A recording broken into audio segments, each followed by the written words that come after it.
Yes. Oh, hallo Leute. Herzlich willkommen, meine Damen und Herren und non-binary Freundin. I know it's been several internet lifetimes since I last put out a video, and for that, I am sorry. But I hope you will forgive my prolonged absence and allow me to set the scene. It's the early 2010s on a little website called tumblr.com. And one of the most popular, most beloved pop cultural artifacts on this misbegotten corner of the internet is a genre-defying work of speculative fiction, combining elements of police procedural, family drama, fantasy epic, intersecting themes of faith, existentialism, redemption, and kinship. I am, of course, talking about Supernatural. Supernatural was a fantasy TV series that aired on the CW for 15 seasons from 2005 to 2020 about two brothers who hunt the... you know. Think monsters, demons, ghosts, werewolves, Beelzebub, Mothman, Marianne Williamson. May there be a miraculous dispersing of all chaotic and dangerous forces. And so it is. We say amen. Things of that ilk, I assume. I was never a Supernatural fan, so everything I learned about this show has been against my will. As part of the infamous Super Hulock triumvirate, Supernatural amassed a huge online fandom, with a particularly cultish, devoted following on Tumblr as well as fanfiction sites. It was so popular that even if you didn't know anything about the show and just happened to be an innocent bystander on Tumblr from the years 2010 to 2015, looking for gay porn, posting mediocre thirst traps, and reblogging gift sets from the UK teen drama Skins, one way or another, it would find a way onto your dash in some form. To the point that the Supernatural fandom, finding ways to hijack posts, itself became a Tumblr meme. Say it with me, the Supernatural fandom has a gift for that. Much of the online conversation about the show revolved around the popular slash pairing between one of the aforementioned demon-hunting brothers, the vaguely homophobic Dean Winchester. Dude, could you be more gay? And Castiel, an angel in the service of our Father who art in heaven, hallowed be thy name. I'm an angel of the Lord. Yes, squad. This ship was referred to within the Supernatural fandom as Destiel. I guess I should explain what slash and ships are for the boomers and normies in my audience. What's a slash fan? Okay. Shipping is when fans want two characters to be in a romantic relationship. And slash refers to same-sex pairings between characters, specifically in fanfiction. Capiche? Verstehen Sie? Comprenez-vous? Over the course of the show's run, the Supernatural writers caught on to the popularity of this pairing and began leaning into it. Gene. Okay. All right. To the point that Destiel was even metatextually referenced in a season 10 episode titled Fanfiction. Although we do explore the nature of Destiel in Act 2. Sorry, what? So throughout much of Supernatural's run, there was this constant debate online amongst fans about whether all of this alleged sexual tension between Dean and Castiel was intentional subtext hinting towards an eventual canon relationship. It's not like Cash lives in my ass. The dude's busy. Cash, get out of my ass. I was never in your... Or the writers and actors were really just trolling the fans, leaving the door open just enough to keep them tuning in week after week, season after season, without ever rewarding them with their beloved OTP. And over the years, a vocal contingent of fans grew tired of this. They accused the show and its creators of manipulating their audience by knowingly dangling the Destiel carrot in front of them with no intention of ever making this relationship canon. They accused the show of queerbaiting. What is queerbaiting?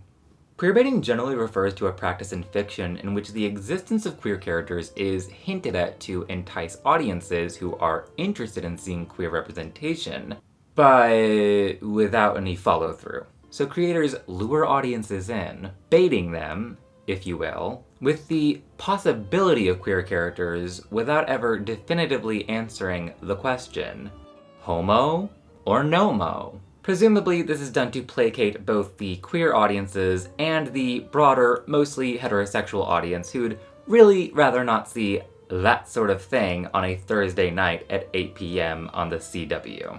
Get the off the TV, I'm not watching that. The term queerbaiting arose sometime around the early 2010s from online fandom spaces, including, of course, Tumblr, the ancestral homeland of many of Twitter's most insufferable discourses today.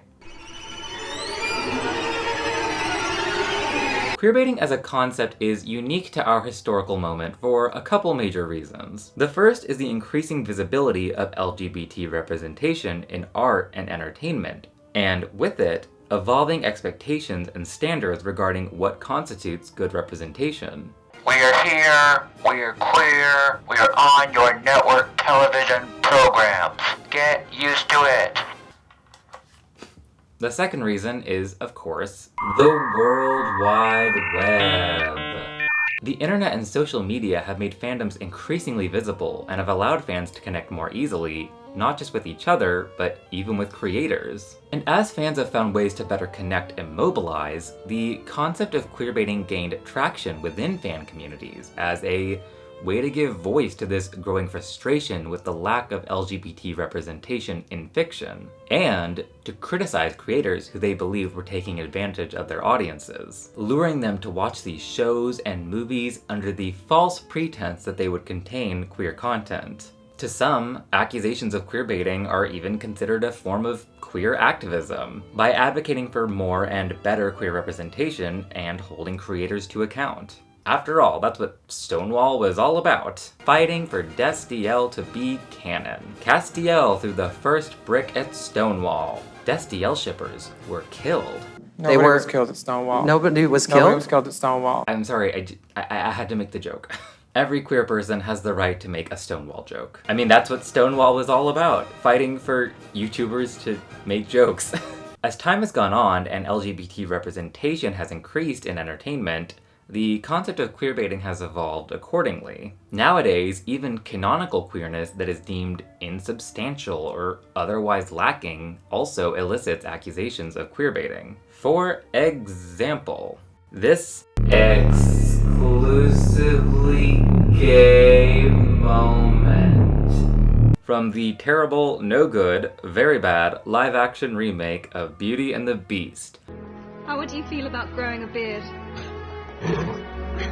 In which LeFou, Gaston's villainous sidekick, whose name literally means the fool, dances with this random guy at the very end of the movie. This random man at the beginning of Avengers Endgame. These random women at the end of Star Wars, The Rise of Skywalker. If there's one thing gays love, it's being anonymous, tokenized set dressing.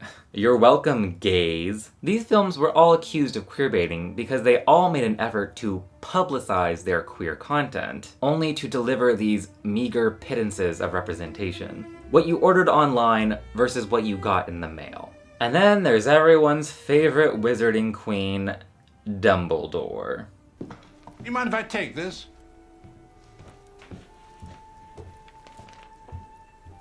I do love knitting patterns. In 2007, during a book reading in promotion of Harry Potter and the Deathly Hallows, she who must not be named was taking questions from audience members.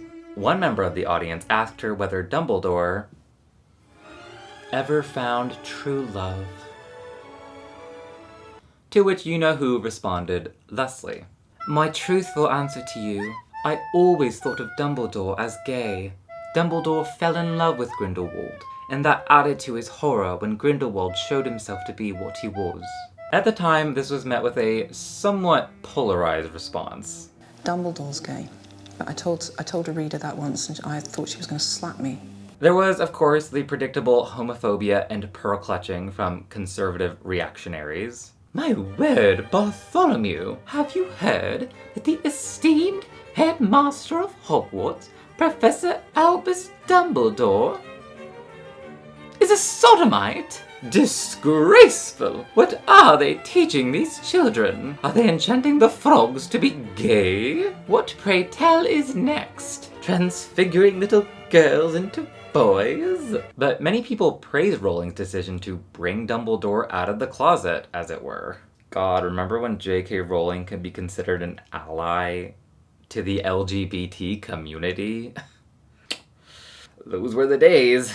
But Rowling was also criticized by some for only making Dumbledore's sexuality known after the series was finished, without ever making any mention of his sexuality in the books, thereby relegating his gayness to nothing more than subtext at best. This, these critics argued, was not a brave political stand at all. The way they saw it, Rowling was being lauded for having gay representation in her books without representing any actual gayness in the actual books. They were essentially accusing her of queerbaiting. And this response has only gained traction in the years since. Despite numerous opportunities for Rowling to finally codify Dumbledore's sexuality in the Fantastic Beasts series, of which she is almost entirely the sole screenwriter, it wasn't until 2022 that Dumbledore's sexuality was finally addressed in canon.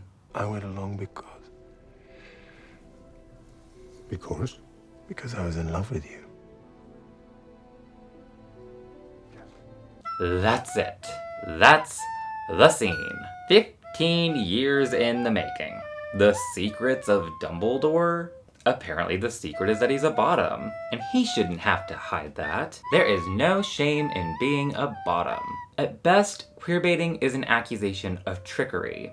At worst, it's an allegation of exploitation. These studios and creators making empty promises of LGBT representation, seemingly throwing a bone to an audience starving to see queer characters, queer relationships, only to pull the rug out from under them. Mixing metaphors, great, love that. Love being good at writing. It's like Lucy holding the football out for Charlie Brown, only for her to cruelly remove it just as he goes in for the kick. Sad. The discourse around queerbaiting exists within broader concerns about rainbow capitalism. Corporations commodifying queerness and profiting off of the LGBT community while doing, at best, the bare minimum in return. Listerine in a rainbow package. We did it, everyone. We ended homophobia. Marsha P., Sylvia, I know you'd be proud. So in the context of queerbaiting, LGBT representation often comes across as insincere advertising for a product. It's PR, it's marketing. If you want to see hot girl-on-girl action, tune into Riverdale, Wednesday nights at 8/7 Central. Will the Chloe finally happen? Find out in Pitch Perfect 3. Swipe up for more. Check out the new live-action remake of The Black Cauldron, featuring real, live bisexuals. Coming to theaters June 2029. Honestly, I'd watch that. I mean, if Disney's gonna do unnecessary live-action remakes, they may as well stick to the ones that could use a facelift instead of besmirching the classics. Now, on the face of it, queerbaiting seems like a pretty straightforward concept. Queer people have historically been underrepresented in entertainment and media. There are large audiences who want to see queer people better represented in mainstream entertainment. So studios and creators knowingly exploit that desire. They market films and shows touting their representation bona fides. They plant hints and subtext to hook audiences in and keep fans engaged. This is then followed up with nothing. No L's, no G's, no B's, no T's, nary a single letter of the alphabet mafia. Or, at best, LeFou dancing with a nameless fop at the end of the movie for 2 seconds. Exclusively gay all for financial gain. So, that sounds obviously nefarious. It certainly sounds exploitative, but the more I think about it, the more questions I have. What exactly constitutes queerbaiting? Is any suggestion of queerness without explicit payoff considered queerbaiting? To what extent does creator intent matter? Who exactly does queerbaiting hurt? Is this even a useful term? And what does Harry Styles have to do with any of this? That's a tall order. I better crack open a cold one.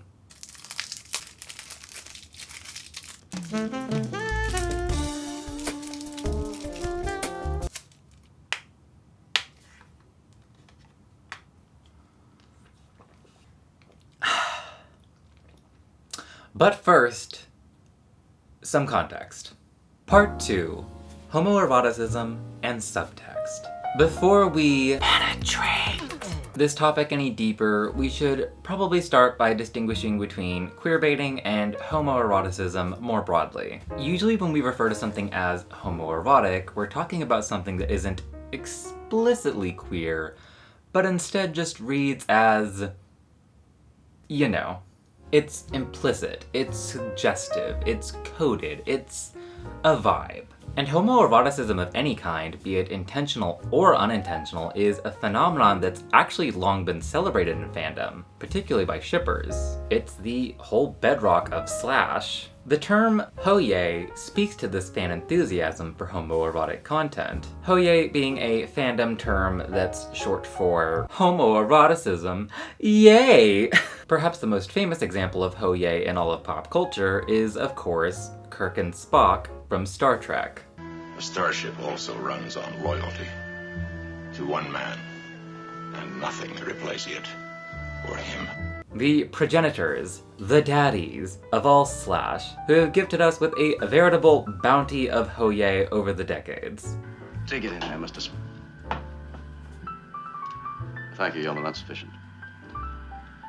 I mean, it writes itself. Here are some more examples of homoeroticism. Saint Sebastian. This painting by Thomas Eakins. This other painting by Thomas Eakins. Sal Mineo wanting to sleep over at James Dean's house. We could talk and in the morning we could have breakfast like my dad used to. See, I pronounced it right this time, you pedants. This advertisement for pajamas. This advertisement for the Navy. Because, as we all know, the Navy is, and has always been, incredibly gay. This is canon. Cottagecore boyfriends, Frog and Toad. The entirety of A Nightmare on Elm Street 2, Freddy's Revenge. I need you, Jesse. All I can say is we were all incredibly naive, or all incredibly latently gay. I'm not sure which. Every single part of it. The volleyball scene in Top Gun, and its sequel, Fight Club. Hey, why do we need bunk beds? Xena and Gabrielle. I was this close. You were this close because I let you get this close. Gal Pals for Life, Batman and Robin, Buffy and Faith. Really, we're just good friends. Frodo and Sam, SpongeBob and Patrick. Many of these examples are not intentionally homoerotic, but there are certain contexts, settings, and genres in which homoeroticism is simply unavoidable and naturally occurring. An occupational hazard, if you will. These unintentional examples are what Joseph Brennan in the book Queerbaiting and Fandom refers to as genuine or natural homoeroticism. Brennan cites genres such as westerns. It's a good-looking gun you were about to use back there. Can I see it? Sword and sandal movies. Who here is actually gay? And buddy comedies.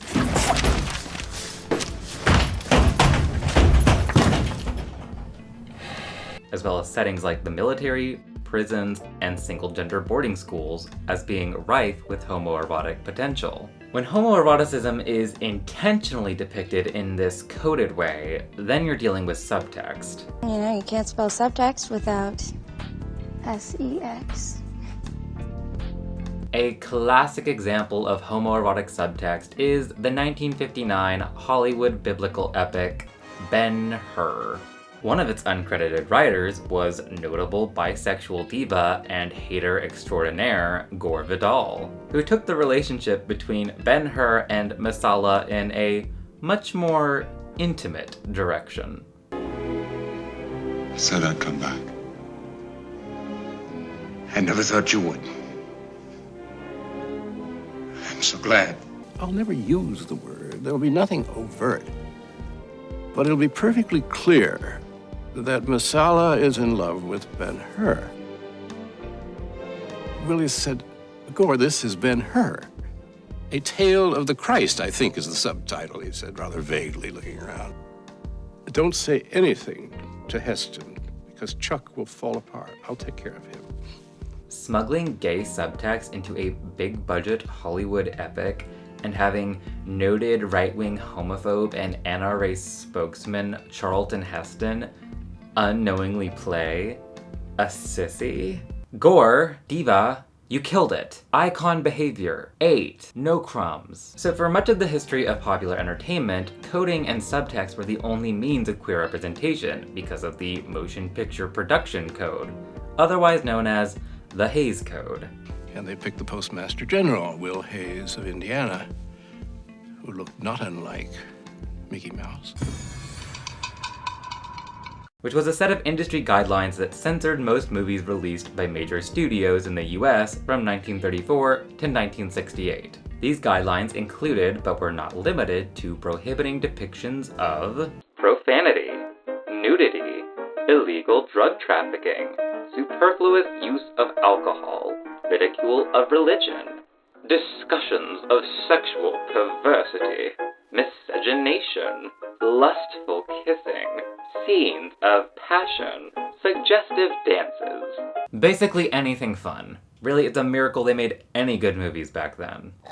Of course, like Gore Vidal, filmmakers found workarounds to these stultifying, puritanical restrictions. And that's where subtext comes into play. Well, Leonard, everyone isn't as artistic as you are. For decades, filmmakers smuggled queerness into their films through this sort of clandestine coding and subtext, which queer audiences would pick up on without alerting the attention of the straights. We have to sell this wax to average, ordinary, everyday people. Them. You know, a lot of innuendo, furtive glances, lingering gazes, unresolved sexual tension. This is how you get scenes like Sal Mineo yearning for James Dean, Montgomery Clift and John Ireland wanting to check out each other's pocket rockets, Jane Russell begging any of these gym bunnies to fuck her. Doubles? Anyone? Chords free?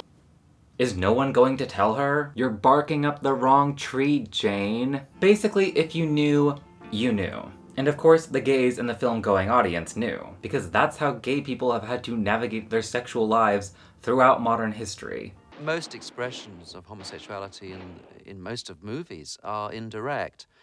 And what's interesting about that is that of course is what it was like to express homosexuality in life. If your sexuality is considered criminal behavior, you find ways of communicating in secret. You learn how to pay attention and pick up on signals. And this attentiveness to subtle gestures and cues means that queer audiences often have a keen sense for reading subtext.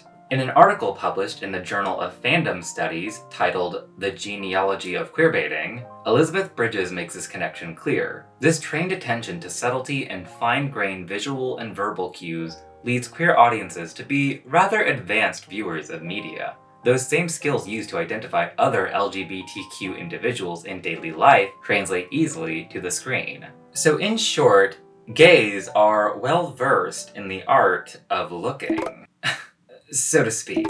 Ignore that. Vito Russo attributes this way of seeing to a gay sensibility. Gay sensibility is largely a product of oppression, of the necessity to hide so well for so long. It is a ghetto sensibility, born of the need to develop and use a second sight that will translate silently what the world sees and what the actuality may be. It was gay sensibility that, for example, often enabled some lesbians and gay men to see at very early ages, even before they knew the words for what they were, something on the screen that they knew related to their lives in some way, without being able to put a finger on it. It was the sense of longing that existed in such scenes, the unspoken, forbidden feelings that were always present, always denied. So there's a clear ambivalence to Rousseau's description. Subtext, coding, innuendo, these were integral to the development of this gay sensibility and of queer culture. That history deserves to be acknowledged, but it's also important to acknowledge that this was born out of oppression, of the inability for queer people to live their lives openly without the threat of violence. And when the only representation that you have is subtext or coding, the unavoidable implication is that queerness is something that should be hidden, that it's dirty, that it's shameful. And yet, I admit, I have a real affection for many of these earlier representations, dated as they are. When I watch these movies with this veiled homoeroticism, it feels almost intimate. It's like being let in on a secret. There is a sort of verisimilitude in the subtext.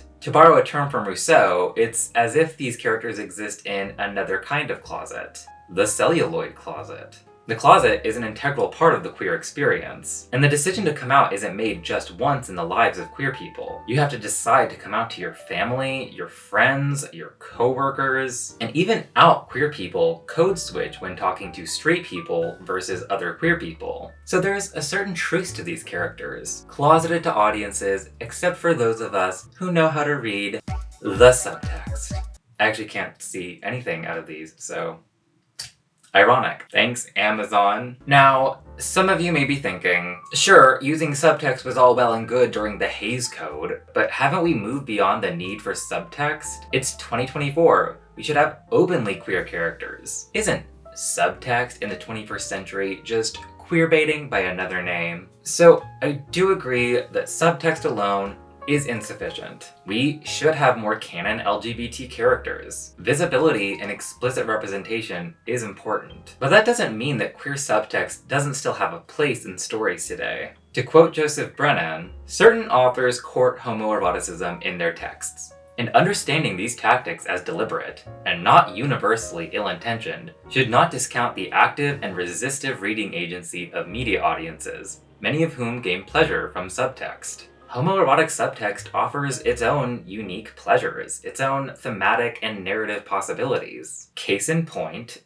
the show Hannibal, which is positively dripping with homoerotic subtext between Will Graham and Hannibal Lecter. #Hannagram. You and I have begun to blur. And which has been hailed by some as the anti-queerbaiting show. Why isn't this queerbaiting? What separates a show like Hannibal from a show like Supernatural?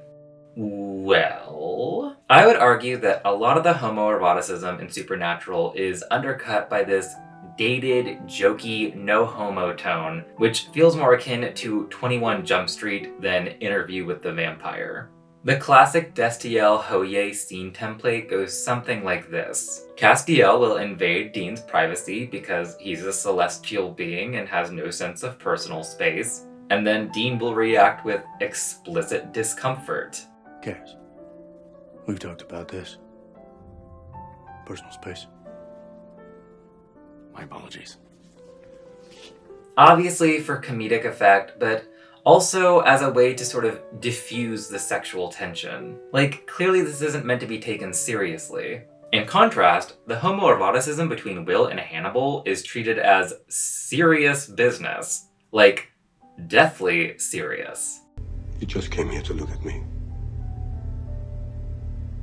Came to get the old scent again. Why don't you just smell yourself? Damn, is it hot in here? The subtext becomes so blatant to the point that Will even addresses it. Is Hannibal in love with me? The subtext is veering dangerously close to text. You are obsessed with Will Graham. I'm intrigued. And then the show ends with a murderous menage a trois as Hannibal and Will grievously penetrate a man with phallic symbolism. What I wouldn't give to be that man. Bonk. But that's not really what differentiates these shows. If we want to really understand why these two shows have had such different receptions, we have to look beyond the text. We must of course consider paratext, intentionality, the auteur. I'm gonna need another juicy juice for this. Part 3. The contest over meaning. In Queerbaiting and Fandom, Brennan notes that intent is a key tenet of queerbaiting. Intent is what distinguishes queerbaiting from subtext, an intent to capture and lure versus an intent to code, to communicate another layer of meaning to a discerning audience. But let's not get too hung up on this idea of intentionality. Trying to prove intent to queerbait is inherently kind of fraught. Like, I'm pretty sure we've never caught a showrunner on hot mic saying something like, "Psh, Kowalski, plant some more homoeroticism. This is gonna drive the shippers wild. Over. Psh." And denial of any intent to queerbait is, of course, a popular strategy for creators to evade criticism. Well, we didn't mean to make these scenes gay. You crazy fans are just reading too much into it. So in the context of queerbaiting, it's less about the actual or stated intent of creators than it is their perceived intent. So whether J.J. Abrams and Disney had good intentions or not when shoehorning in this brief, chaste, blink and you'll miss it moment between these two rando ladies, that's kind of irrelevant, because what they promoted in press junkets, what they promised to audiences, was queer representation. And this is what we got. You're welcome, gays. Going back to Hannibal, showrunner Brian Fuller has gone on the record several times acknowledging the homoerotic subtext between Will and Hannibal. But Fuller didn't originally intend to include this subtext. It naturally evolved because I guess I was absorbing so much of Mads and Hugh's performance, which felt like it was growing in intimacy, and it would have been inauthentic not to address it. So the homoerotic nature of their relationship was not some cynical ploy to entice queer audiences and Tumblr users, but rather an organic, creative, and narrative development. Those who know.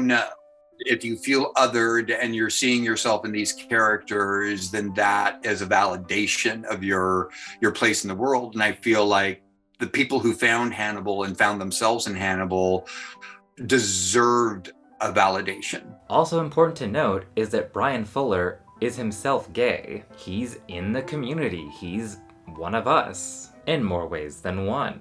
So his audience, the Fannibals, the Hanagram shippers, they trusted him. They trusted that he wasn't exploiting them, that the homoerotic subtext between Will and Hannibal was taken seriously and was a deliberate and honest artistic choice. They trusted his authorial intent. Whereas the comments from the creators and cast of Supernatural regarding Destiel and audience reception to those comments have a very different tenor. There's often a caginess to their comments and, in the case of Jensen Ackles, seemingly outright discomfort. I'm bisexual and I've noticed some possible subtext that Ay, Dios mío.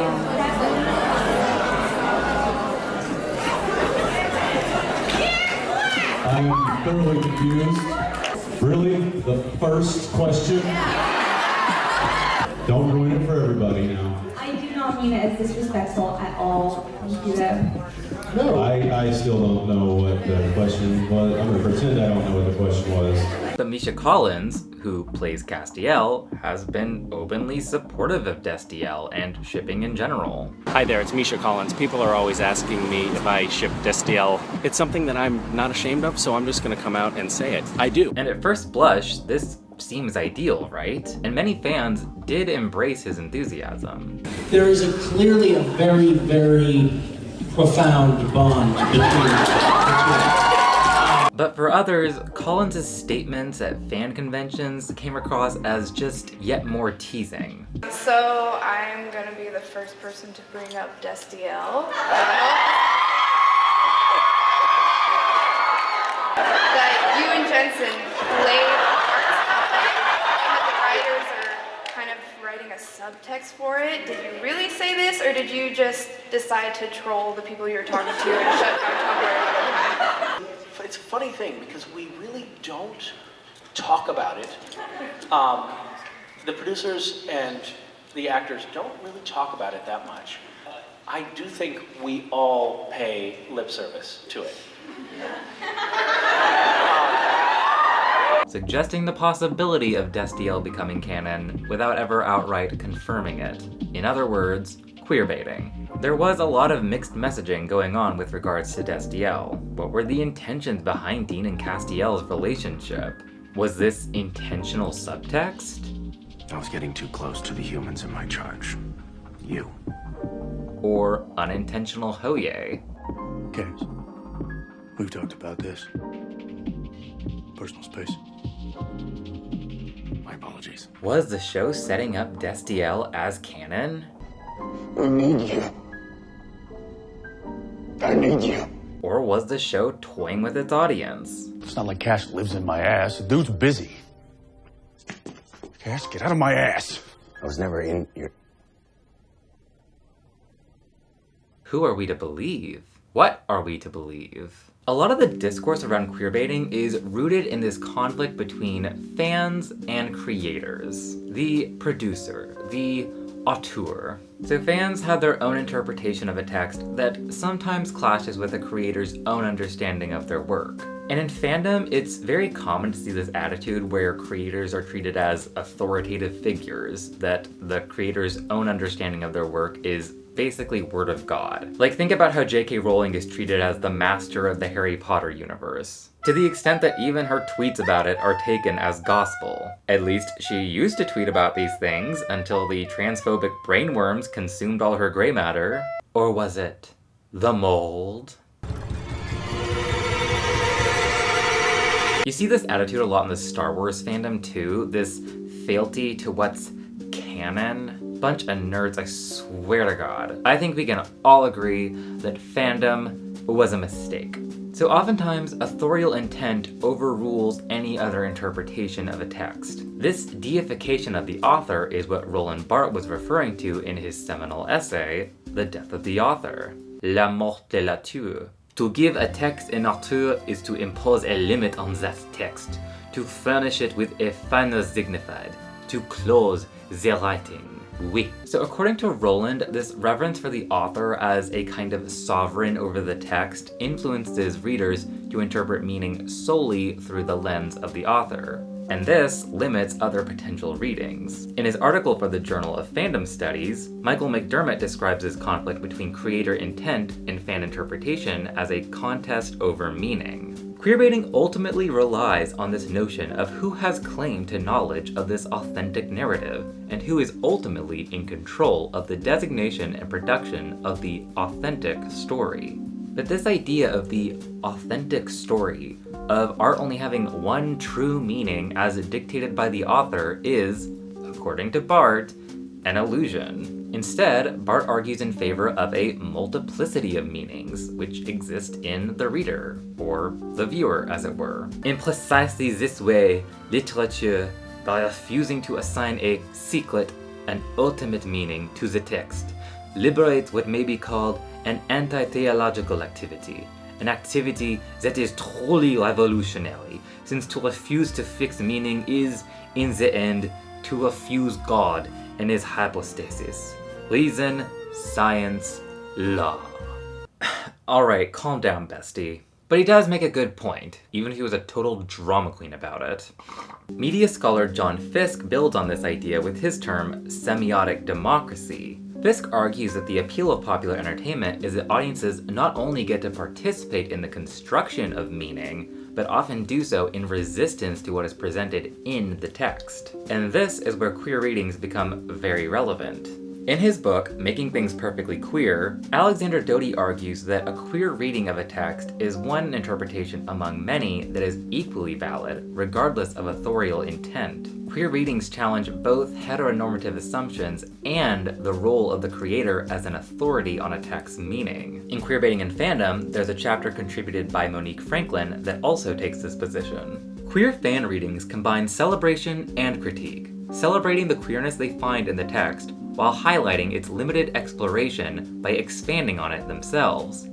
The act of creating, sharing, and enjoying these readings was thus presented as a challenge to the validity of the default heteronormative interpretation, and the role of the producers as a final voice of authority on a text's meaning. Franklin is also critical of the current discourse around queerbaiting, believing that it discredits opportunities for fans to celebrate queerness outside of explicit textual representations. As the term has grown in popularity, queerbaiting has gained an absolutist perspective of representation that sacrifices nuance, which in turn sacrifices the potential for alternative ways of looking at representation. The alternatives she's talking about are, of course, queer readings. And this need not be an either-or approach. Franklin herself says as much. It is possible to consider implicit representation real, while pointing out that it should not be the only representation available. But the skepticism towards queer readings and the demand for explicit, openly queer characters and nothing less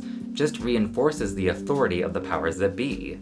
The author, the producer, the showrunner, the creator. The very definition of queerbaiting has already created an imbalance of power and authority that, in an effort to criticize the intentional exploitation of the audience's desire to see same-sex affection on screen, places all control over the meaning of the text firmly in the hands and minds of the powers that be.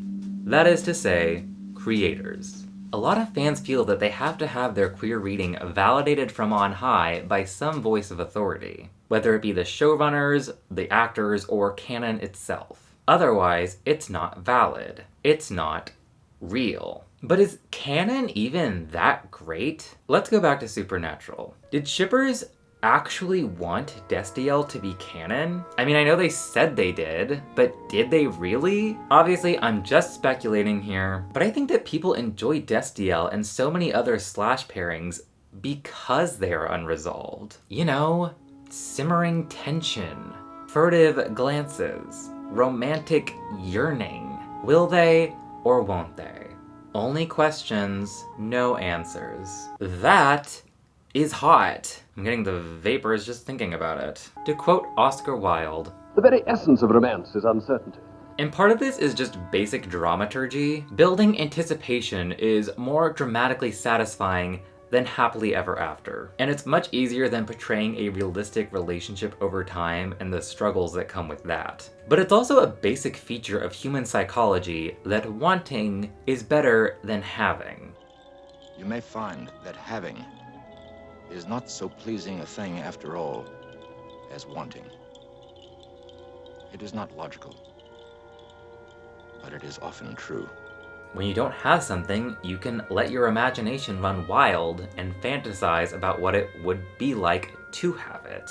And fantasy is usually better than reality. And all the Destiel theorizing, all of the fanfiction, was simply a manifestation of this fantasy. I guess my takeaway from all this is that fans should just enjoy homoeroticism for what it is. Instead of looking to the showrunners of Supernatural or Teen Wolf to canonize Dean or Styles' bisexuality, you could simply read a horny slash fic, as many of you perverts already do. And I guarantee you that the fanfic on AO3 is far more satisfying than anything the writer's room could cook up, or that the CW would be willing to broadcast. So in this way, there is something almost radical about fanfiction and other transformative works. Is fanfiction inherently anti-authoritarian? Is slash anti-hegemonic?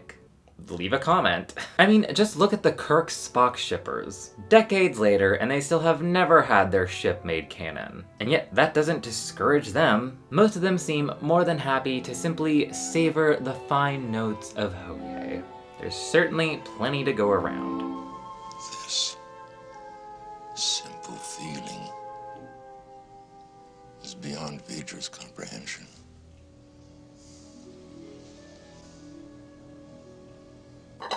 However, there are some limitations to this approach. When Bart wrote The Death of the Author, he was responding to the state of literary criticism in the 1960s, not pop culture consumption in the 21st century. So trying to apply his theory to popular entertainment in the way it's consumed today is something of a square peg, round hole situation. Even Fisk's idea of semiotic democracy strikes me as a bit naive and idealistic, because that's not really how people consume art. Certainly not today in the era of Comic-Con panels and J.K. Rowling tweets. Clearly, the author has never been more alive. The other major issue with the queer readings are valid approach is that none of this is really a substitute for canonically queer characters. Even Dodie, whose whole thing was seeing queerly, was not without criticism of queer subtext and homoeroticism, what he refers to as connotation, as a stand-in for textual representation. Notorious for its ability to suggest things without saying them, connotation has been the representational and interpretive closet of mass cultural queerness for far too long. The concept of connotation allows straight culture to use queerness for pleasure and profit without admitting to it. Now, I'm sure this has all been super interesting, but all this ponderous discussion of subtext and literary theory by mid-century queens has almost nothing to do with the current discourse around queerbaiting, which, I'm sorry to report, is far more dubious and far dumber.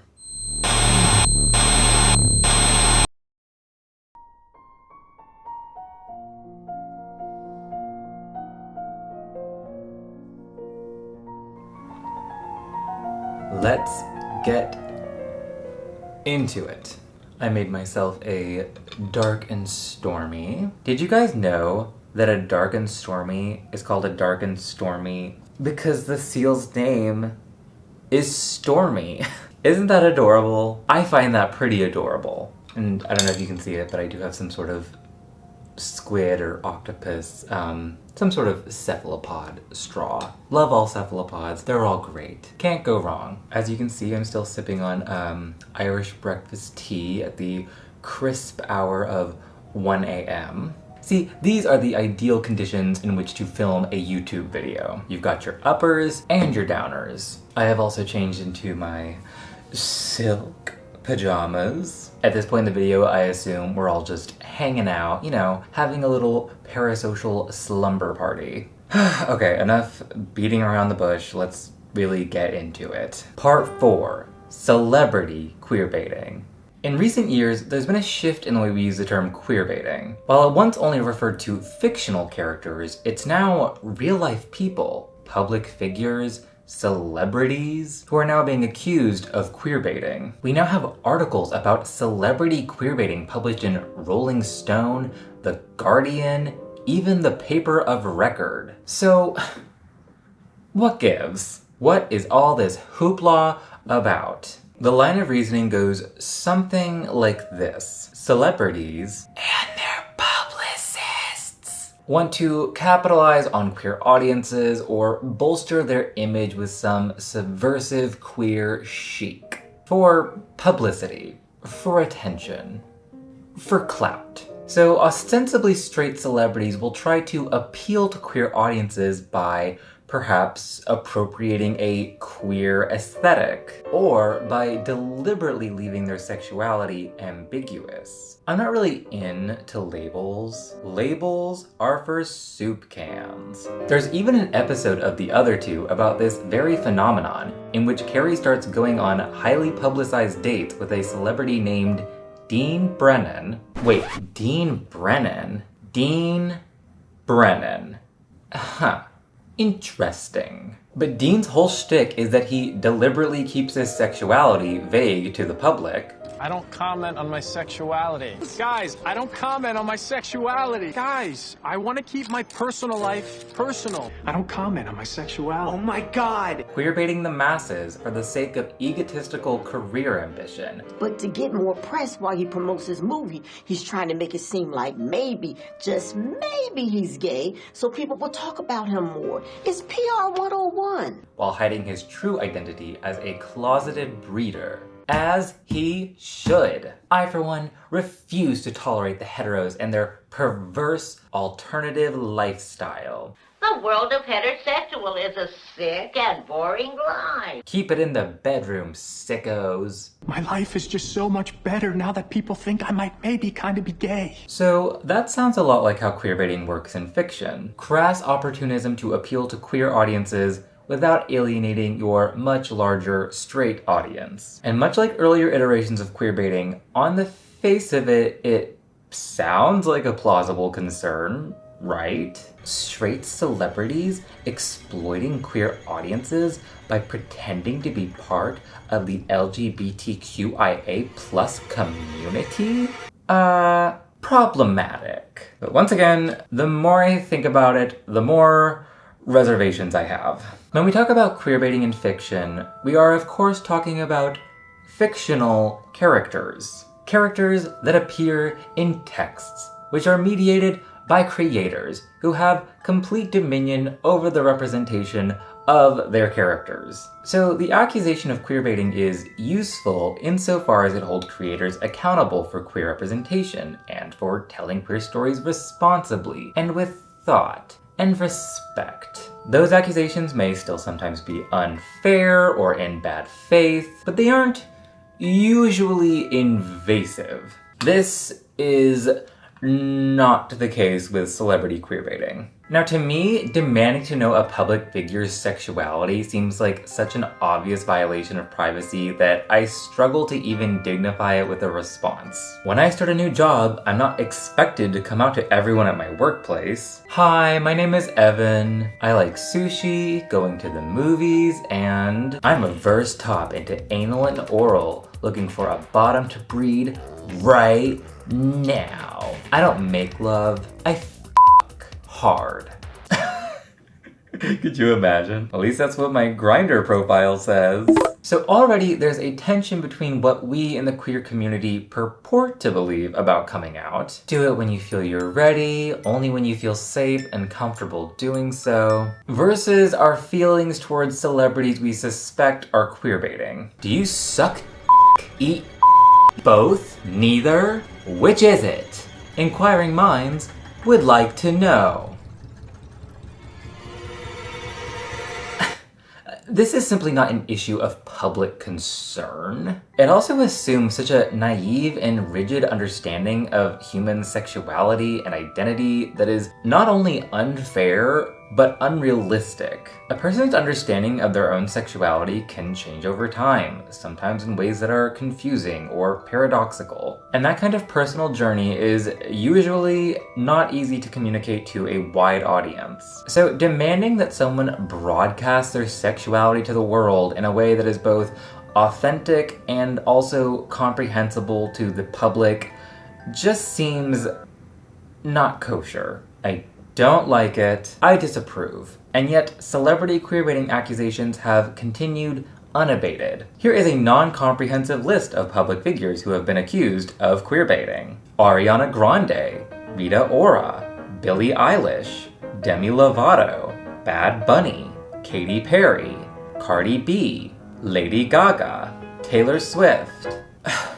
Mother, how did we get here?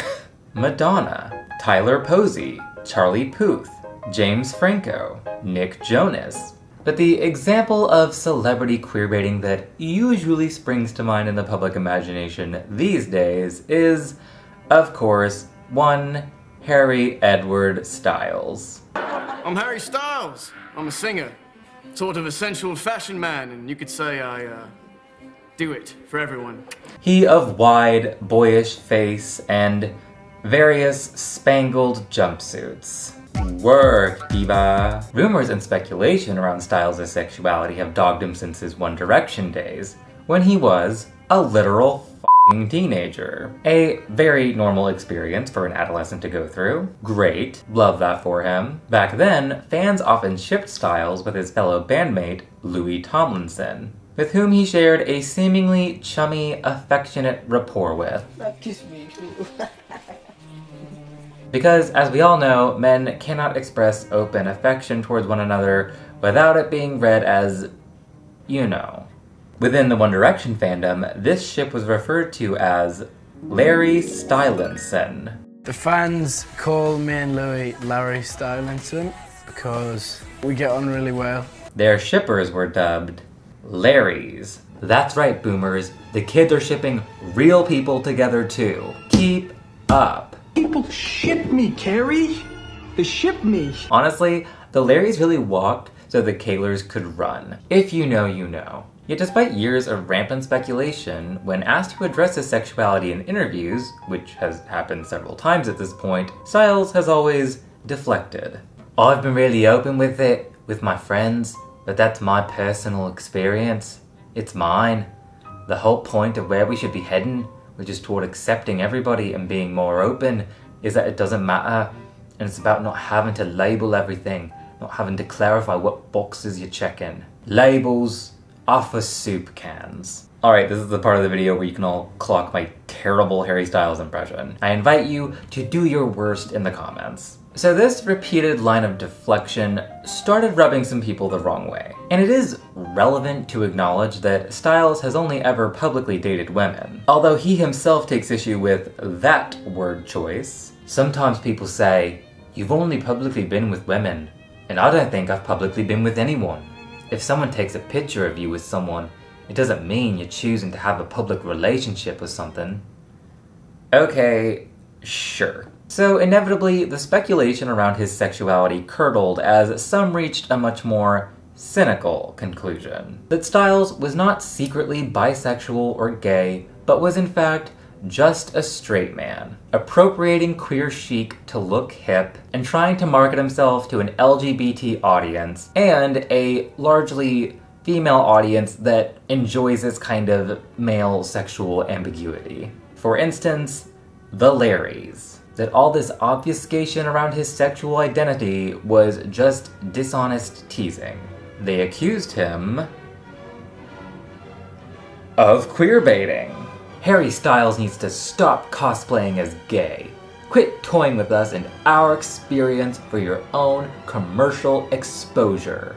I'm voting Harry Styles as Queerbaiter of the Year. Prayer emoji. Desperate queerbaiter. How does he make it all look so easy? Well, when you market yourself to a specific audience, the LGBTQ community, and try to sympathize with their struggles by claiming you're quote-unquote bi, you begin to sell better. I'm tired of his queerbaiting and heterosexual self. Now, doesn't this all seem just a bit inappropriate? Like, isn't everyone entitled to privacy, especially when it concerns something as intimate and confidential as one's sex life? You would think, and yet, you would be wrong. Styles himself even addressed the queerbaiting accusations back in a 2019 interview. Am I sprinkling in nuggets of sexual ambiguity to try and be more interesting? No. Nar. Nine. Of course, this did little to deter the Twitter skeptics. Fuck Harry Styles. People like me don't win things like this often, ooh woo.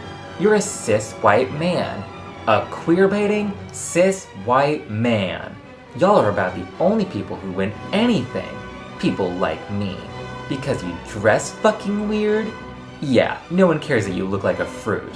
Harry Styles, you evil, ugly British straight man. You will never be queer, no matter how much you wear horrific tacky jumpsuits and try to queerbait. Delete your entire music catalog, you deserve nothing, you're sick!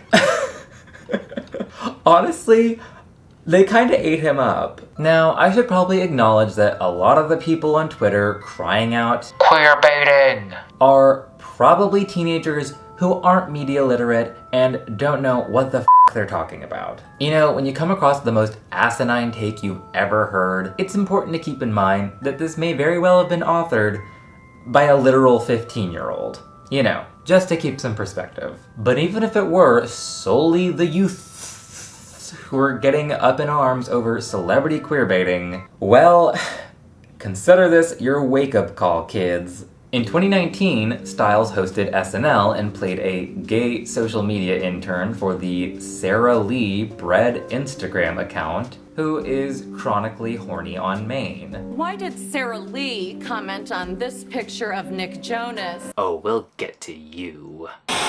Saying, "Wreck me, daddy," and then comment again a month later with "Destroy me, king."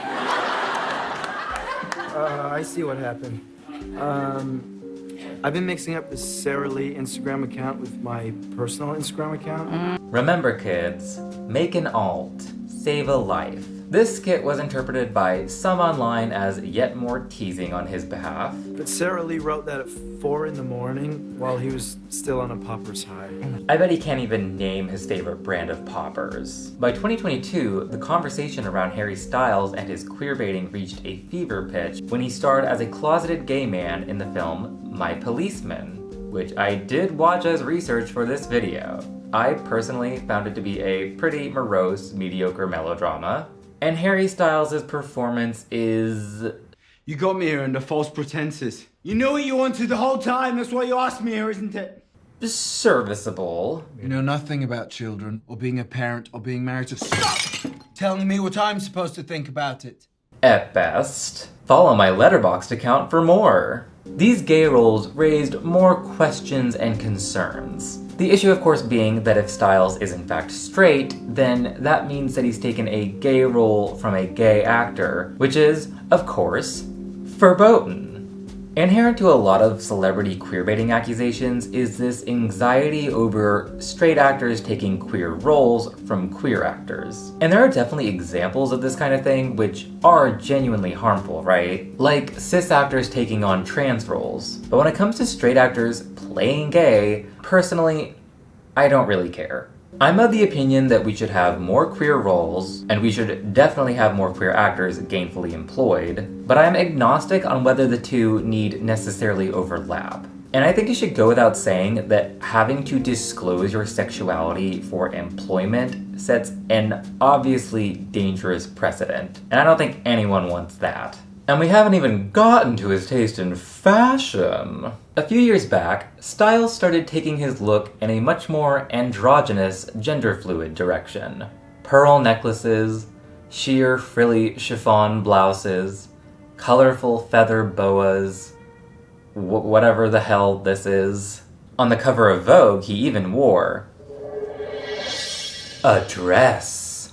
A custom-made Gucci dress in a shade of delicate powder blue, with a dramatic skirt pooling at the feet, tiers of elegant ruffles, a Valenciennes black lace trim, and a drab men's tuxedo jacket thrown over it. This, he did not eat. Crumbs aplenty were left. Conservative reactionaries were predictably outraged by this, including our dear friend Ben Shapiro. But what we are seeing with the Vogue article is not just an attempt to be transgressive, obviously. It's an attempt to redefine masculinity itself. I mean, this is overt in the article. He's dressing up in a woman's gown because he's attempting to make a point, which is that men should be more like women.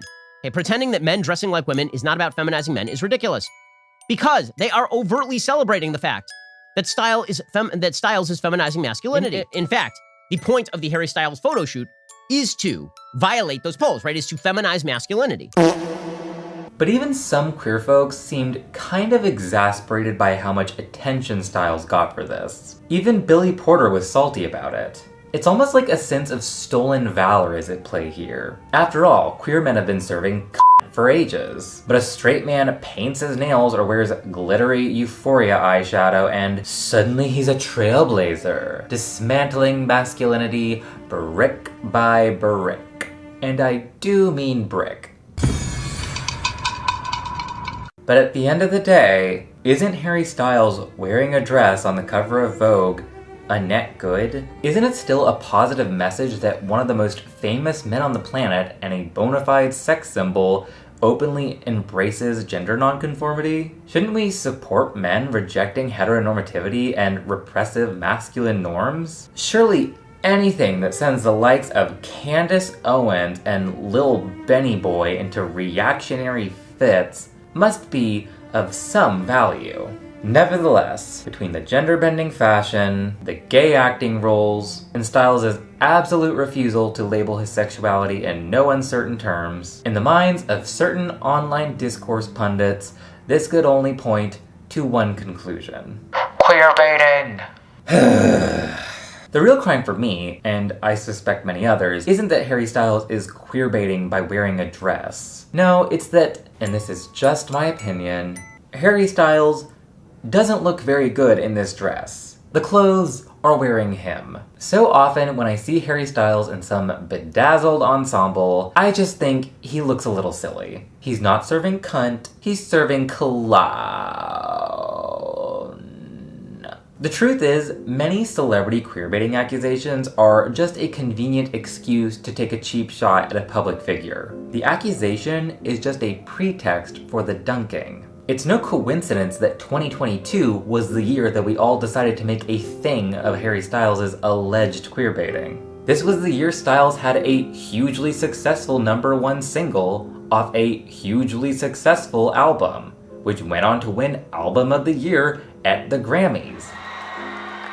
Well, shit. Against, and I cannot stress this enough, Beyoncé, of all people. This doesn't happen to people like me very often. Fuck Harry Styles. People like me don't win things like this often, ooh woo. You're a cis white man. A queerbaiting cis white man. It was the year he made his big Hollywood debut in Don't Worry Darling. I'm part of something important, Alice. A terrible film with an even worse press cycle surrounding it. You know, my favorite thing about the movie is it feels like a movie. It feels like a real A Harry Styles backlash was simply inevitable. Everyone was looking for an excuse to pounce on this guy. The way I see it, these queerbaiting accusations were just another manifestation of the backlash. I feel like there's a trend these days where so often we can't just admit to our own trivial contempt. We can't just admit to ourselves when we're being petty assholes. No, we have to couch our distaste in all this moral hand-wringing. It can't just be that we don't think Harry Styles looks good in this dress, or that his not into labels attitude is kind of corny. No, it must be deemed problematic, exploitative, queerbaiting. Let's step back from Harry Styles for a moment. Many of the examples of celebrity queerbaiting I listed earlier are frankly absurd. Like when William Eilish posted a shot from a music video captioned, "I love girls." This was, of course, before she came out as bisexual, released a cunnilingus bop, and became a Charlie chaser. Good for her. Meow, meow, meow, meow. Meow, meow, meow, meow, meow. Or accusing out and proud heterosexual Taylor Swift of queerbaiting because some stans deluded themselves into thinking she was in fact a closeted sapphic. Or Charlie Puth for posting thirst traps, being horny and hungies. Cardi B, of all people, has been accused of queerbaiting multiple times at this point, despite being very outspoken about her bisexuality. But I do like to have, stuff with women. Like, I'm attracted to women, When some cocky Twitter user decided to get gatekeepery and biphobic, Cardi B responded thusly. I ate bitches out before you were born. Sorry I don't have razor phone pics to prove it to you. A perfect response. No notes. Very mother behavior. She shat in the mother toilet and did not flush. And then there is, of course, the OG queerbaiter, David Bowie. In the 70s, Bowie was on the record as identifying as bisexual before backtracking several years later. In an interview with Rolling Stone, he called it the biggest mistake he ever made. Really, David? The biggest mistake? So Bowie quite plainly assumed a bisexual identity for 70s era alternative clout, exoticizing his image for a straight audience to further his career. I can't think of a clearer case of queerbaiting. Cancel David Bowie. And yet, we have not canceled David Bowie, probably because he's dead. But even though Bowie didn't identify as queer, what he was doing, what he was performing, was, for all intents and purposes, drag. Ziggy Stardust was his drag persona. He may not have been a drag queen, but he was doing drag. This is drag.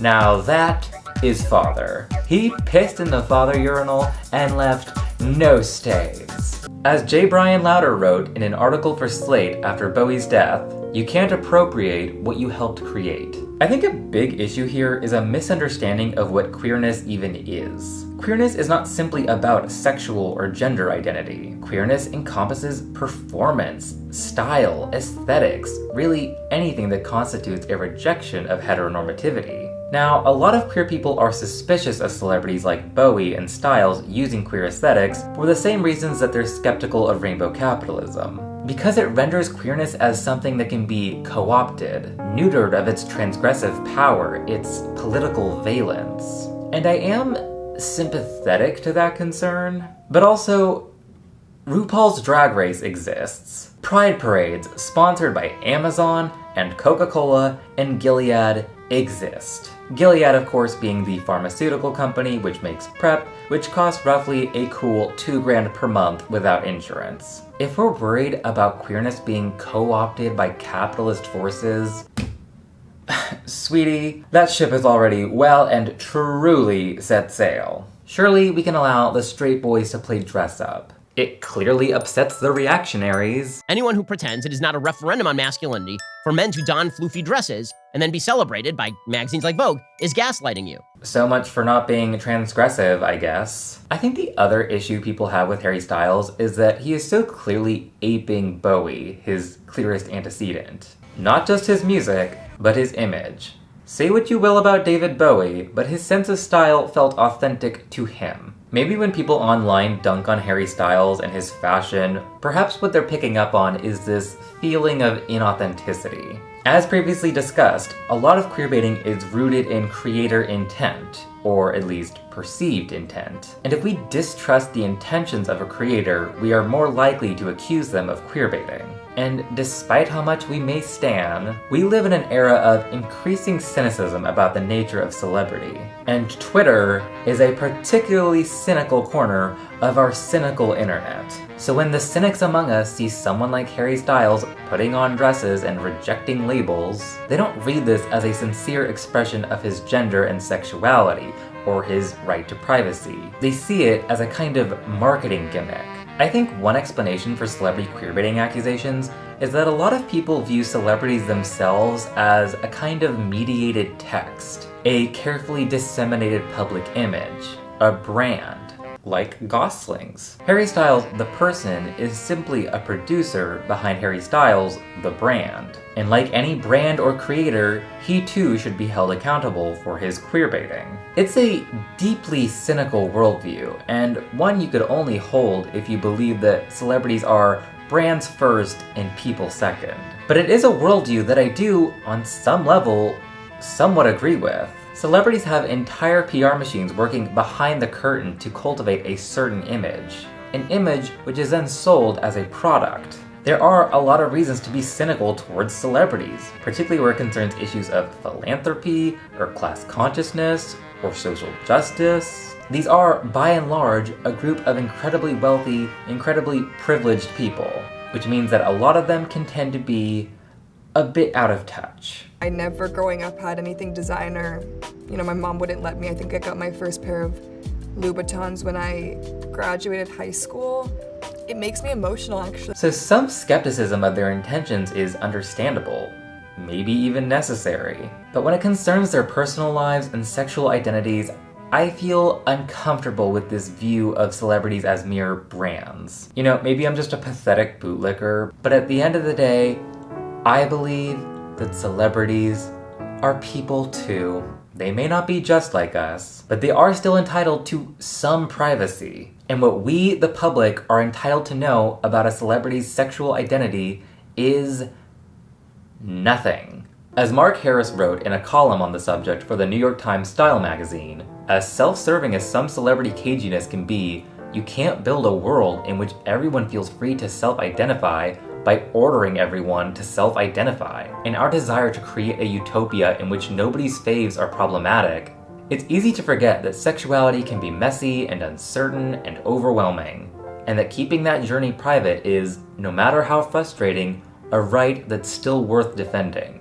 So thus far, I've been pretty skeptical of the whole idea of celebrity queerbaiting. But for the sake of being fair and balanced, is there any merit to any of these celebrity queerbaiting allegations? There's alleged sex pest James Franco, who has played several high-profile gay roles and has a long history of making comments like, "I'm gay in my art, but straight in my life."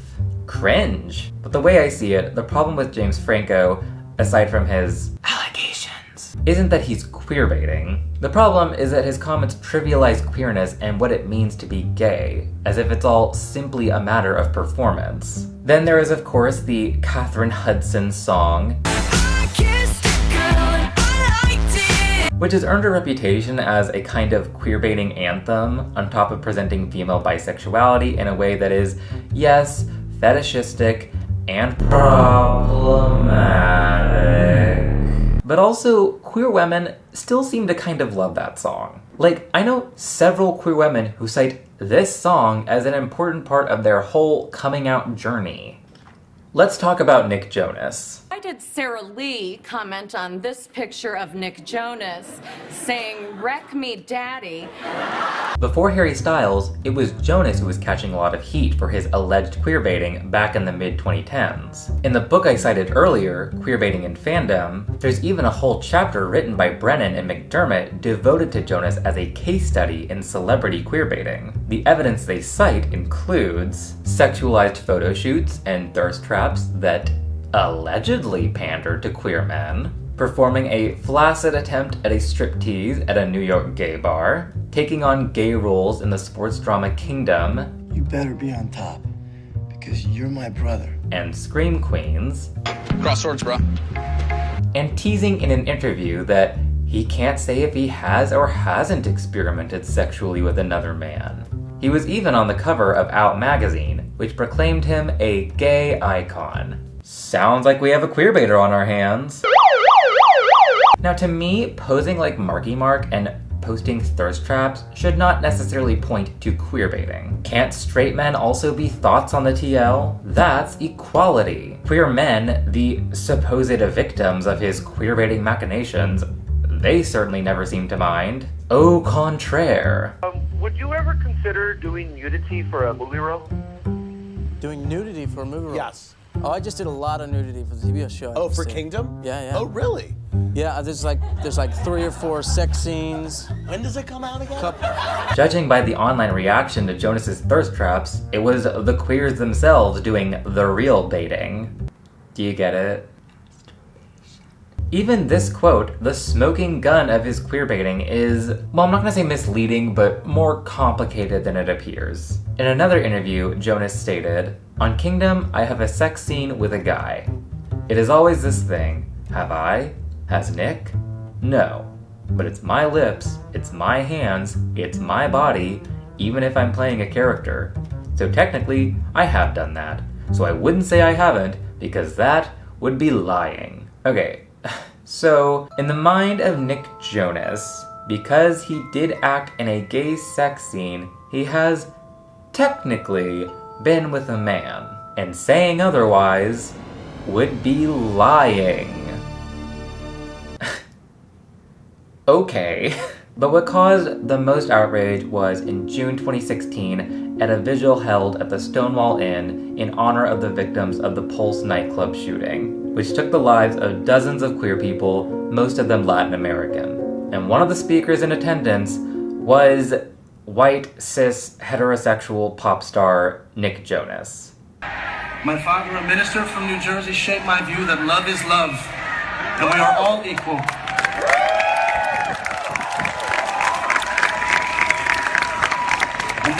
Now, there were 2 ways one could read this. The charitable interpretation is that having a big name like Nick Jonas could bring a lot of press and attention to the cause. And for years, Jonas, who grew up in musical theater, has talked about how much he values the gay people in his life. And at this point, he had gained something of a following among gay men, after already allegedly queerbaiting them for years, but whatever. And so he wanted to be a good ally and show his support to a community in mourning. The other, much more cynical interpretation is that Nick Jonas had just put out an album 2 days before the shooting, and that this was an easy opportunity for some good promo. Instead of honoring the victims, he was using his platform to make it all about him. Nick Jonas was capitalizing on dead queer people. Would you care to hazard a guess which version the internet went with? Now, my read on this situation is not that Nick Jonas is some cunning manipulator queerbaiting his way to the top, but that at the time that these incidents occurred, Nick Jonas was in his early 20s and navigating his solo career in an admittedly clumsy way. And I do think his speech at the Pulse Vigil was a mistake, but I also believe he was probably motivated by an earnest desire to support the community, misguided as it may have been and performative as it may have seemed. So I am willing to admit that there are legitimate, good faith reasons to accuse celebrities of exploiting queer audiences. But interrogating celebrities' sexualities under the banner of queerbaiting is not a good framework for this discussion. Part of what makes that episode of The Other Two funny is that it inverts the obvious reality, which is that to this day, many queer actors in Hollywood stay in the closet in order to find success. A straight celebrity going to such incredible lengths to hide his sexuality for career opportunism is funny because it's absurd. And yet, if the discourse around celebrity queerbaiting is to be believed, there are a lot of people who seem to think that this is actually a widespread problem. That there are real Dean Brennans among us, hoodwinking us into thinking they're queer. If you look online, there's all this hyper-vigilance around queerbaiting celebrities, when the actual documented evidence for this is... what exactly? A Nick Jonas striptease? Harry Styles wearing a dress? Isn't this all much ado about nothing? All the endless speculation, all the demands for disclosure, all the outrage and the callouts and the tweets. At the end of the day, what does it all amount to? Well, nothing good. Perhaps most depressing of all was the case of Kit Connor, who stars in the popular Netflix series Heartstopper, which is about two high school boys falling in love, ooh woo. I haven't watched the show, but it sounds very wholesome, and I'm sure it means a lot to queer teenagers and adult AFABs with AO3 accounts. You're valid. Y'all are so valid. Things took a truly nasty turn for Connor in 2022, when he was photographed holding hands with an actress. And a deranged faction of Twitter users lost their collective minds and accused Connor of queerbaiting. Was this just a vocal minority? Yes. Were these probably dumb teenagers? Also yes. But regardless, they were loud enough and they were angry enough. So after weeks of outrage and commentary on social media, Connor tweeted the following: "I'm bi. Thanks for forcing an 18-year-old to out himself. I think some of you missed the point of the show."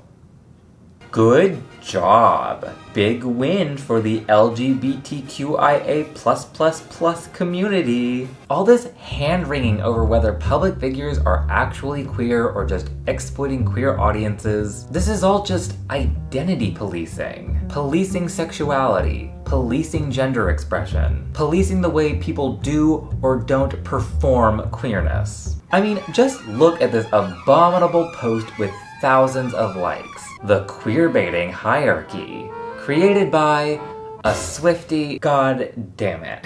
You're giving us all a bad name. Stop it. I don't even know what half these people have done to be accused of queerbaiting. Nor do I care, frankly. Allies who are a little too close to their male friends. Shameless pandering. Yes, God forbid men be affectionate with their male friends. God forbid. And of course, featured here are Cardi and Billy. I mean, at least they're only accused of minor offenses. Cardi B made the case plainly in a tweet. "I don't like this new queerbaiting word. I feel like it pressures artists to talk about their sexuality or their experiences that they don't feel comfortable speaking about. If an artist kisses a girl in a video, does that mean she's gotta show videos and text with other women? Well, apparently, that's exactly what it means. Show us the videos, Cardi. Release the texts, Harry. We demand receipts." This is not activism. This is tabloid fodder. It's TMZ, it's de moi. The celebrity gossip mill is still alive and well. It's just been democratized, outsourced to all of us across social media. Only now it's done so in the name of social justice. Barf. A related incident worth mentioning was in 2020 when YA author Becky Albertalli, who wrote Simon vs. the Homo sapiens Agenda, which was adapted into the movie Love, Simon, published an essay in which she came out as bisexual after years of accusations that, as a straight woman writing books about queer characters, she was exploiting queer audiences, that she had no right to tell queer stories. Albertalli cited public pressure as one of the reasons for her decision to come out. Let me be perfectly clear. This isn't how I wanted to come out. This doesn't feel good, or empowering, or even particularly safe. Honestly, I'm doing this because I've been scrutinized, subtweeted, mocked, lectured, and invalidated just about every single day for years, and I'm exhausted.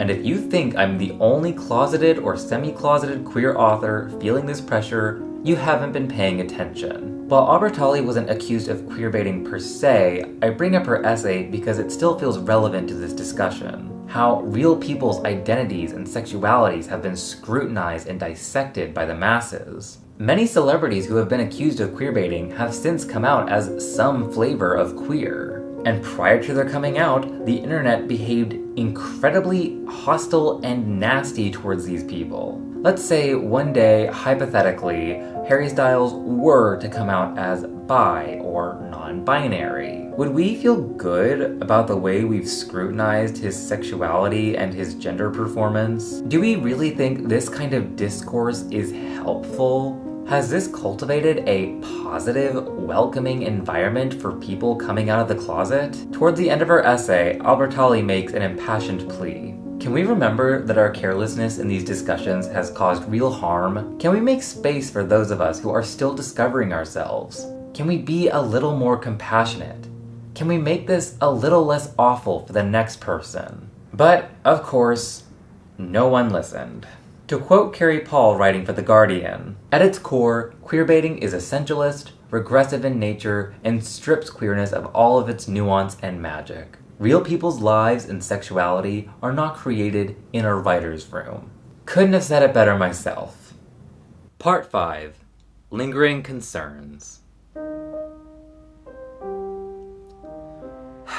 So, I think I've made it clear how I feel about celebrity queerbaiting. But when all is said and done, I'm still not sure how I feel about queerbaiting in general. Let's return to Supernatural one last time. If I may weigh in as a dispassionate outside observer, my take is that Dean was never written to be bisexual, that Destiel was never intended to happen. It's also worth mentioning that prior to Castiel's introduction, the most popular ship in the Supernatural fandom was between Dean and Sam. As in Sam/Dean. Together. That's right. Brother on brother incest. Cain fucking Abel. Wincest, the ship was dubbed. They do know we're brothers, right? Doesn't seem to matter. Which, to be clear, is fine. These are fictional characters. No real people were harmed in the making of this ship. But it does indicate that fans were already primed to ship Dean with really anyone with whom there was even the teensiest bit of homoerotic kindling. Even his own brother. That's just sick. So naturally, when Castiel was introduced and his connection with Dean was established, many fans leapt at the opportunity to ship Dean with the only other eligible bachelor that wasn't his brother. And the writers, who we know are at least passingly familiar with their fanbase, what's a Slash fan? Saw all the enthusiasm for Destiel and were probably more than happy to provide these fans with some shipping fodder. Moments like this. Dean and I do share a more profound bond. And this. Damn, it's good to see you. And this. You know what? Blow me, Cass. Look. And this. I was getting too close to the humans in my charge. You. Nothing serious. No big deal. Just some harmless fan service. Dean. Hey, okay. All right. What could go wrong? What could possibly go wrong? It's not like Cash lives in my ass. The dude's busy. Cass, get out of my ass. I was never in your... But as the series went on and the homoeroticism kept piling up, all while queer representation was becoming the norm in mainstream entertainment, many fans wanted more than just fan service. They wanted Destiel to be canon, goddammit. The show had gotten itself into a corner. How would the writers end the show the way they wanted, while satisfying an increasingly galvanized fan base? Well, in the final season of Supernatural, Destiel shippers had their wish come true when Castiel tearfully confesses his love for Dean. I love you. Destiel is canon. This is not a drill. You're the most caring man on earth. You are the most selfless, loving human being I will ever know. You changed me, Dean. But then, mere moments later, in a real monkey's paw twist, Castiel gets sucked into a badly rendered CGI sludge portal, sending him to what fans dubbed Turbo Hell. So, absolutely nobody was happy with this. To quote one Tumblr user, "From queerbaiting to unrequited love to bury your gaze in 7 minutes, Supernatural said, we're about to speedrun this shit. Heart emoji." So this was a wildly misguided attempt at trying to please everyone and making exactly nobody happy. But was Supernatural guilty of queerbaiting? I mean, Destiel was made canon-ish, right? And what to make of another show that faced just as many, if not more, accusations of queerbaiting? Oh god, am I really getting into this when the video's almost over? I promise I will make it brief. Part whatever, Sherlock. BBC's Sherlock also features plenty of homoeroticism between John Watson and Sherlock Holmes, played by Bilbo Baggins and Ben & Jerry's Cucumber Snatch. Yeah, I know the joke is old. Sue me. And this was a running bit throughout the show, that Sherlock and John are constantly mistaken for gay. On the house for you and for your date. Do you want to eat? I'm not his date. There's another bedroom upstairs if you've been needing 2 bedrooms. Of course we'll be needing 2. You jealous? We're not a couple. Yes, you are. Sorry we couldn't do a double room for you boys. That's fine. We're not... I'll get a candle for the table. It's more romantic. I'm not his date. Yes, very funny, peak comedy. Instead of Destiel, shippers had John Locke. Both shows were part of the infamous Super Wholock mega fandom. So these shows shared a similar fan base with similar, shall we say, desires. Sherlock applied a generous amount of lubricant to his fingers. First only with a nod from John, he added a second, then a third. And when he curled his fingers, John let out a gasp to let him know Sherlock had. He rubbed the area ever so lightly, and John let out a sharp sound and moaned, "F*** Sherlock." Sherlock was careful, preparing John for him. Then John whispered in his ear, "Yes." And like Supernatural, Sherlock is considered a preeminent example of queerbaiting. Many of the John Locke shippers were convinced that the show was going to end with John and Sherlock becoming an official couple, what became known as the John Locke conspiracy. Hashtag TJLC. Hashtag T is gay. Hashtag food is sex. The shippers are gonna come for me. I can hear them storming the Bastille already. So when this did not transpire, the John Locke shippers were unenthused, to say the least. Many of them accused the showrunners, Stephen Moffat and Mark Gatiss, of... you know. But was this queerbaiting? Throughout the show's run, Moffat and Gatiss, who is himself gay, consistently made it clear again and again that they had no intention of ever making John Locke canon. But the shippers just would not accept this. So is it queerbaiting when a show's creators state repeatedly that they have no intention of making a /ship canon? Where is the bait here? The calls are coming from inside the house. I also can't help but look at examples like Supernatural, Sherlock, Teen Wolf, et al., and notice that these queerbaiting allegations seem to have a lot more to do with shipping, Destiel, John Locke, hysteric than they do with LGBT representation. Now, I'm sure there are shippers in these fandoms who do genuinely care about more equitable queer representation, but many seem preoccupied with their OTPs to the exclusion of any other representation. Perhaps more importantly, all 3 of these shows featured openly queer characters. And yes, many have taken issue with these specific portrayals. You flirted with Sherlock Holmes. At him.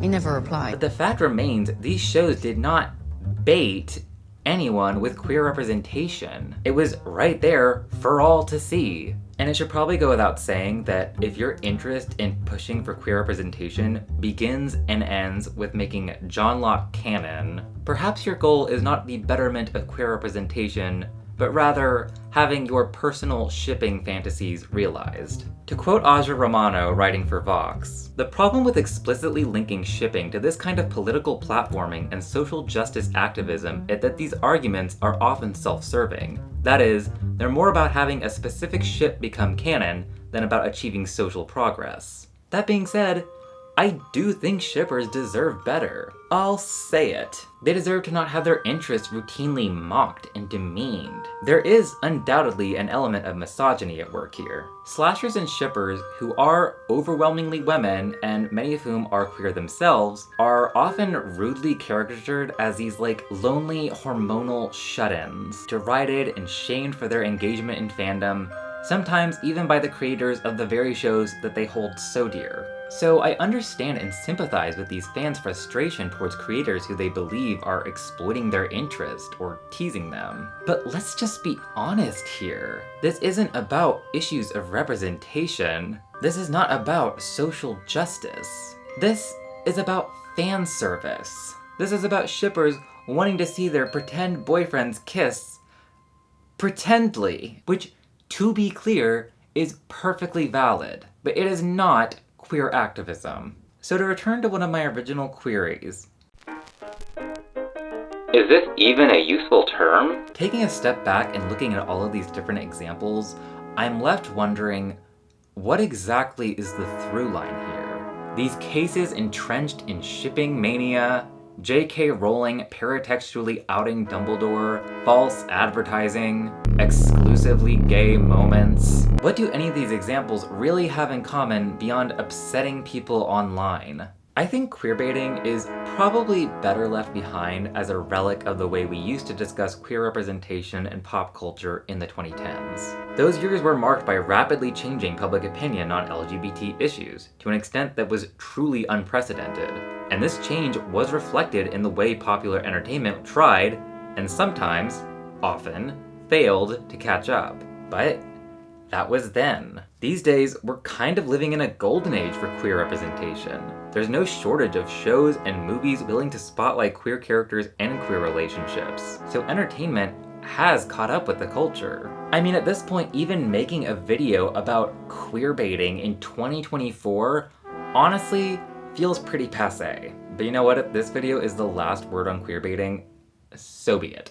It would be my pleasure to finally put this discourse to rest. But even though I'm really not crazy about the term, in hindsight, I do have a sort of respect for the history of queerbaiting. Incoherent and misguided as it often was, queerbaiting has served as a sort of rallying cry for better representation. As disparate as all these examples may be, they all speak to the same frustration and the same demand for more and better representation.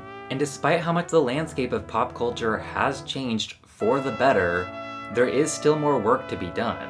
According to the latest Where Are We on TV report from GLAAD, which calculates the number of queer characters that appear in any given TV season, only 8.6% of series regulars on scripted primetime broadcast series were LGBTQ characters, down 2% from the previous year. So much for the almighty gay trans agenda consuming all of pop culture. Clearly, we haven't pushed our agenda far enough. And this is all against the backdrop of a growing reactionary right wing slandering queer people as groomers. At the end of the day, it's important to keep in mind how easily we can backslide as a culture, and how quickly those hard-won victories can be lost. Which is why I'm joining the war on the woke mind virus on the side of the woke mind virus. So, 12,000 words and counting later, what, if anything, can we take from all this? Well, firstly, we have gotta ditch the celebrity queerbaiting discourse. I'm not saying we shouldn't criticize celebrities for engaging in genuinely exploitative behavior, but identity policing and interrogating the private lives of complete strangers is not good praxis. Stop it. Secondly, creators and studios need to continue to do better by their queer audiences. This means not only including more substantial LGBT representation, but uplifting queer creators as well. Bring more queer writers into your writers' rooms. Finance more projects by queer creatives. Yes, some people are always going to take issue with the way representation is handled or mishandled, and they'll probably tag you in their angry tweets or zeets or whatever the we're calling them by that point. At the end of the day, you can't please everyone. Thirdly, I would strongly encourage fans to change their habits of engaging with entertainment. And part of that means not dogging creators to validate their own personal relationship to fiction. The author may never truly be dead, but fans can still choose to empower their own interpretations and, by extension, themselves. Fans should embrace the Hoye tradition of fandom's past. Celebrate homoeroticism. Celebrate subtext. If we can work towards these goals, I just feel like queerbaiting will be a non-issue. It'll certainly make engaging with pop culture more rewarding and less emotionally fraught. At the end of the day, isn't this all supposed to be fun? Let's have fun. And to Harry Styles, I say, you're valid. I support your journey. Keep slaying in those sequin jumpsuits.